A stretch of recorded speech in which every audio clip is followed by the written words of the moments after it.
नमस्कार। ESPN 9 news आप देख रहे हैं। आपके साथ मैं हूं अक्षय अग्रवाल। बिहार में जिस तरीके से 40 लोकसभा सीटों के विभाजन के लिए एनडीए में इस समय असमंजस की स्थिति बेहद ज्यादा बनी हुई है। अब उसमें चिंता का सबब बनते जा रहे हैं पशुपति नाथ पारस। राष्ट्रीय लोजपा के राष्ट्रीय अध्यक्ष और पार्टी के वरिष्ठ नेता पशुपति नाथ पारस को लेकर अब चर्चाएं हैं कि वो गहरे तरीके से आरजेडी के संपर्क में है। और बड़ी खबर सामने ये आई है कि आरजेडी की तरफ से महागठबंधन में आने का खुला निमंत्रण मिला है। दरअसल नीतीश कुमार ने जब से एनडीए गठबंधन में वापसी की, तभी से बीजेपी के जो सहयोगी दल है उनका सियासी गणित आगामी लोकसभा चुनावों के लिए बिगड़ गया था। नीतीश कुमार के एनडीए गठबंधन में वापसी करने से पहले तक माना जा रहा था कि बीजेपी 25 से 28 सीटों पर लोकसभा के चुनाव बिहार में लड़ेगी, जबकि शेष 12 से 15 सीटें वो अपने सहयोगी दलों के लिए छोड़ देगी। लेकिन अब जो सीट शेयरिंग फॉर्मूला बिहार से सामने आया, उसमें बीजेपी और जेडीयू 16 सीटों पर चुनाव लड़ने जा रही है, यानी कि शेष 8 सीटें उसने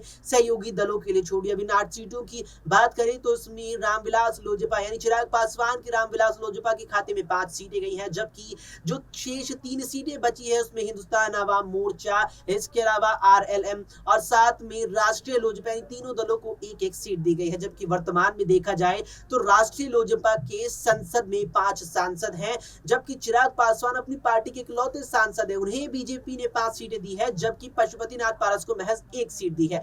अब इस बात को लेकर माना जा रहा है कि बीजेपी के इस फैसले से पशुपति नाथ पारस बेहद ही खफा नजर आ रहे हैं और वे इस एनडीए गठबंधन से इतर हटकर इससे बगावत करके आरजेडी के साथ महागठबंधन का दामन थाम सकते हैं। चर्चाएं हैं कि महागठबंधन में पशुपति नाथ पारस को 7 सीटों की पेशकश की गई है। अब जब 7 सीटों का ऑफर पशुपति पारस को मिला है तो वे निश्चित तौर पर एनडीए को झटका देकर बीजेपी से इधर हटकर आरजेडी नेतृत्व वाले महागठबंधन का रुख कर सकते हैं। लेकिन क्या वो रुख करेंगे या नहीं, इस पर आपकी क्या कुछ राय है, हमें कमेंट बॉक्स में कमेंट करके जरूर बताएं।